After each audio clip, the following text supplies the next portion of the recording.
গত পরশু দিন মে মাসের 4 তারিখ বিকাল 5টা থেকে 5:15টার মধ্যে আমাকে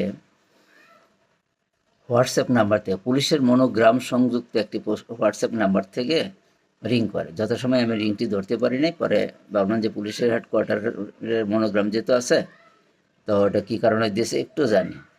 তারপর আমি একটু রিং দিই।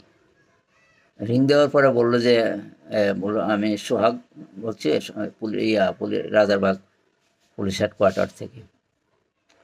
তো আমি বললাম যে আচ্ছা কী হয়েছে, ঘটনা কি, কেন রিং দিচ্ছেন? তো বললো যে রিং দিলাম, আমাদের সার্ভারে আপনার হোয়াটসঅ্যাপ আইডিটা অ্যাড হয়ে গেছে, যার জন্য আমরা ওই যে অন্যান্য দুষ্কৃতিকারীদের যখন খুঁজতে যাই তখন এই যে আপনার আইডিটা কারণে আমরা দেখতে পারতেছি না, আইডিটা রিমুভ করতে হবে। আচ্ছা, আমি বললাম তাহলে কী করতে হবে?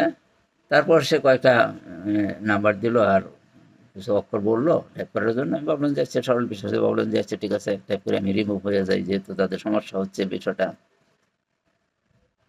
তখন আমি টাইপ করে পরে আবার বললো যে কিছুক্ষণ ঘন্টা দিয়ে একটু বন্ধ রাখেন, বললে তারপরে আমরা একটু রিমুভ করে করতে পারবো। তো আমি ভাবলাম যে আচ্ছা ঠিক আছে, বন্ধ করে আমি চলে গেছি আমার গ্রামের বাড়িতে মোটর সাইকেল। আমার যেতে যেতে প্রায় 8:30 9টা বেজে গেছে।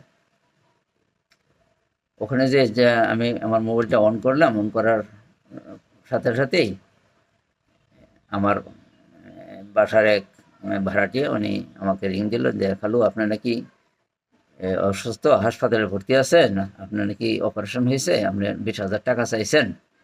আচ্ছা না তো, এরকম তো কোনো কিছু হয় নাই। কয় না, আমি তো মেসেজ আসছে।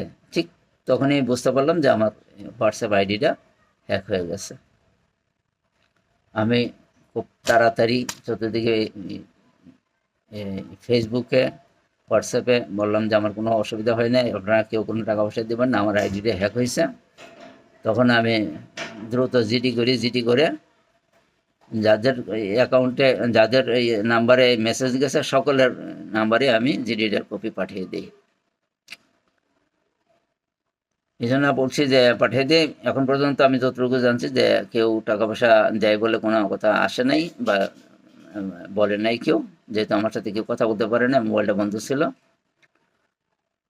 তো এই জন্য আমি সকলকে সাবধান করছি যে যাতে ভবিষ্যতে এমনও হইতে পারে যে এখন করছে পুলিশের হেডকোয়ার্টারের মনোগ্রাম দিয়ে তাদের হোয়াটসঅ্যাপ আইডিতে পুলিশের মনোগ্রামটা রেখে যেহেতু রিং দিছে, এমন হয়তো কোনো এক সময় প্রাইম মিনিস্টারের দপ্তরের মনোগ্রাম ব্যবহারও করতে পারে এরা, দুষ্কৃতিকারীরা। সুতরাং সবাই সাবধান থাকবেন যাতে কেউ ক্ষতিগ্রস্ত না হন।